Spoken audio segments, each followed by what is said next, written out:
Mai Tai geht immer.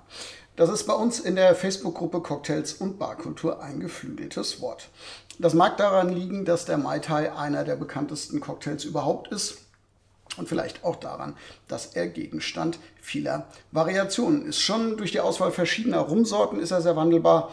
Ergänzt man dann noch weitere Zutaten oder tauscht welche aus, lässt sich der Drink einfach twisten, also abwandeln, und kann in seiner Rezeptur prima als Template für eigene Kreationen dienen.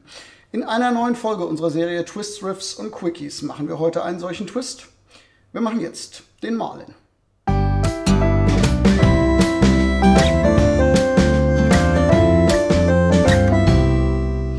Hallo und willkommen bei den kultivierten Tresenwesen. Schön, dass ihr da seid. Ich bin Florian und kreiert wurde der Marlin von einem gewissen Clancy Carroll, einem Musikjournalisten und Produzenten aus Milwaukee im Jahr 2000.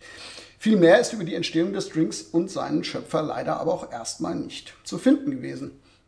Ich selbst hätte diesen Mai Tai Twist vermutlich nie entdeckt, wenn ihn nicht Jeff Beachbum Barry in seinem Buch Intoxica aufgegriffen hätte. Jeff Barry gilt als einer der Väter der Tiki-Renaissance in den 2000er Jahren. Er hat nicht nur unseren heutigen Cocktail ausgegraben, sondern unter anderem auch das Originalrezept des Zombie-Cocktails von Don the Beachcomber, entschlüsselt. Mein Video dazu in einer aufwendigen Verkleidung verlinke ich euch jetzt hier oben. Ja, und Barry hat wirklich lange und aufwendige Recherchen zum Tiki-Kult der 50er und 60er Jahre angestellt. Er hat Rezepte nachkonstruiert und mehrere bedeutende Bücher zur Geschichte des Tiki-Kults dieser Zeit veröffentlicht. Seine Werke Intoxica und Groglok sind in diesem Buch hier remixed zusammengefasst. Es sind insgesamt über 100 Rezepte und ja, es ist einfach wirklich toller Lesestoff, wenn man sich für Tiki interessiert. Ich verlinke euch das Buch im Beschreibungstext des Videos. Jetzt aber zum Marlin. Ich sagte ja schon, öffentlich ist außer der Erwähnung in Barrys Buch nichts über die Entstehungsgeschichte des Drinks zu finden. Aber Jeff Barry war so nett und hat mir einen direkten Kontakt zum Erfinder des Drinks, zu Clancy Carroll, hergestellt. Und der war dann wieder so nett und hat für euch und für mich die ganze Geschichte des Drinks aufgeschrieben. Und so kann ich jetzt hier deutlich mehr zur Entstehung des Marlins und zu Clancy Carrolls Werdegang zum Cocktail-Liebhaber berichten. Geboren 1959 in den USA in Milwaukee, Wisconsin, war Carroll schon als Kind vom Tiki-Kult fasziniert, der in den 60er Jahren seine Hochzeit hatte. Mit 17 führte dann eine Klassenfahrt Carroll nach Hawaii, wo er mit Klassenkameraden so kleine Premix-Flaschen kaufte, die mit Alkohol vermischt dann zu Cocktails wurden. Und ja, da war wohl ein Blue Hawaii dabei und Clancy sagt, so habe er seine Vorliebe für blaue Drinks und ein Interesse an Cocktails entwickelt. Später, irgendwann in den 80ern, fing Carroll dann an, sich intensiver mit Cocktails zu beschäftigen und für Freunde Hawaii-Cocktailpartys zu schmeißen.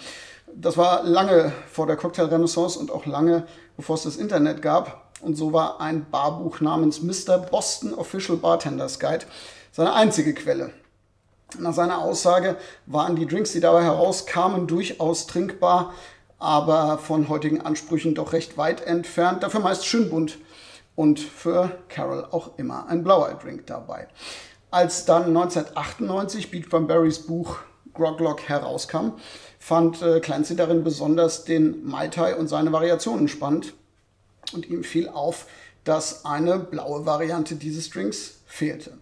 Jetzt einfach nur den Orangenlikör gegen Blue Curacao auszutauschen, wäre zu einfach gewesen. Und so kauft Carroll ordentlich ein, besorgt viele verschiedene Sorten Rum, Liköre, Sirups und frische Früchte und beginnt damit zu experimentieren.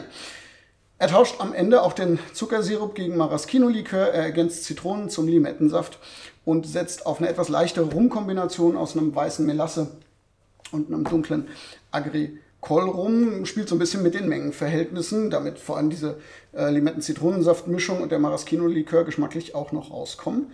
Und er benennt den Drink nach dem Marlin Coupé, einem Fahrzeug der American Motor Company aus den 1960ern, welches in einer dem Drink sehr ähnlichen Farbe verkauft wurde.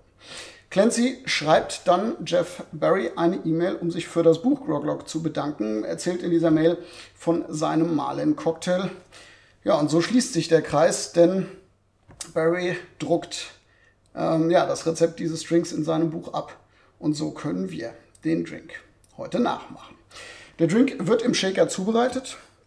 Wir nehmen zunächst die Oberseite, wir schnappen uns unseren Jigger und wir beginnen mit dem Maraschino-Likör. Wir brauchen davon eine halbe Unze.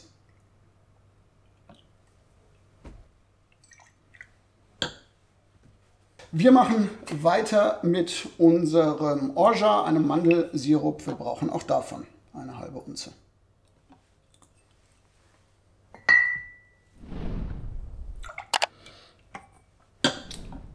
Weiter geht's mit unserem Blue Curacao, unserem blauen Orangenlikör und auch davon eine halbe Unze.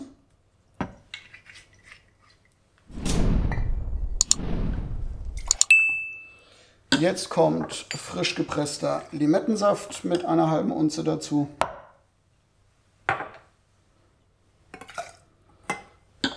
Genauso frisch gepresster Zitronensaft. Ihr seht, es sind immer halbe Unzen.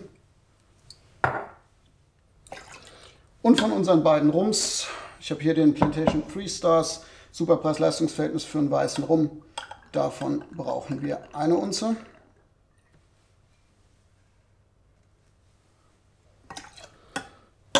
Und von unserem braunen Agricole ebenfalls eine Unze. In die Unterseite des Shakers kommt jetzt Eis, und zwar habe ich hier so Pebble-Eis. Das sind Eiswürfel mit 1 cm Kantenlänge. Auch die Formen verlinke ich euch im Beschreibungstext. So, davon tun wir jetzt so ein halbes Schäufelchen hier rein. Wir geben unsere Flüssigkeit oben drauf. Wir verschließen den Shaker und das Ganze kriegt einen sogenannten Whip Shake. Das heißt, wir shaken, bis sich das Eis, das Pebble-Eis hier im Shaker aufgelöst hat.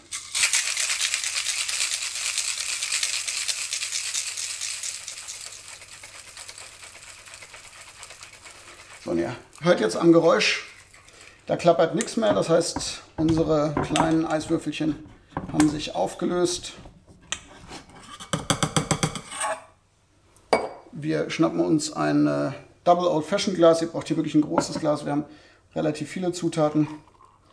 Und wir geben unseren Drink ins Glas. Ein bisschen was ist hier noch drin, können wir nachher gegebenenfalls nochmal nachgeben. Denn jetzt füllen wir unser Glas mit Pebble Eis auf.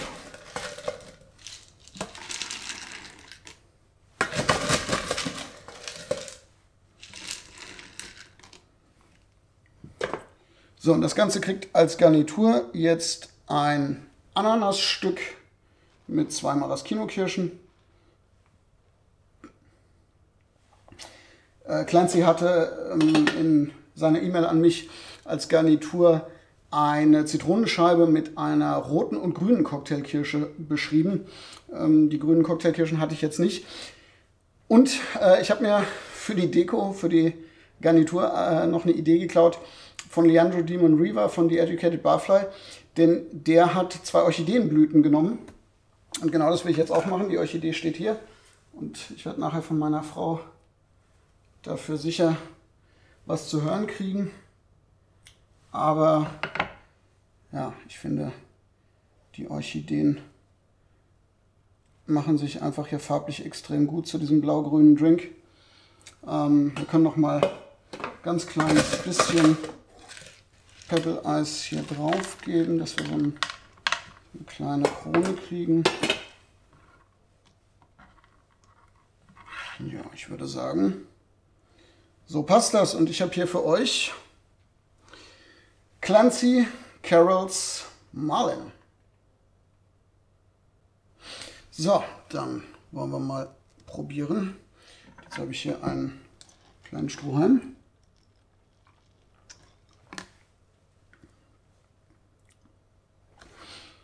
Oh ja, also der Mai Tai als Ursprung ist ganz klar erkennbar. Aber es ist eine trockenere Variante, dadurch, dass wir relativ wenig Mandelsirup haben und wir als Zuckerquelle den trockenen Maraschino-Likör haben. Dazu natürlich die Fruchtigkeit, der Rum kommt noch schön durch. Also das ist wirklich ein sehr, sehr schöner Twist. Ich finde, er hat eine sensationelle Optik. Und wie gesagt, Der Ursprungs-Mai Tai ist auf jeden Fall noch erkennbar. Gefällt mir wirklich gut. So muss meiner Meinung nach Tiki sein. Ja, wenn euch dieses Video gefallen hat, dann würde ich mich sehr über ein Like freuen. Wenn ihr den Kanal abonniert und die Glocke aktiviert, dann verpasst ihr auch in Zukunft kein Video mehr. Das Video zum klassischen Mai Tai, das war eins der ersten auf diesem Kanal, verlinke ich euch jetzt noch hier oben. Im Abspann des Videos findet ihr dann noch unsere Tiki-Playlist mit anderen Tiki-Cocktails. Ich sage für heute danke fürs Zusehen. Ich freue mich aufs nächste Mal mit euch. Macht's gut, bis dann. Tschüss.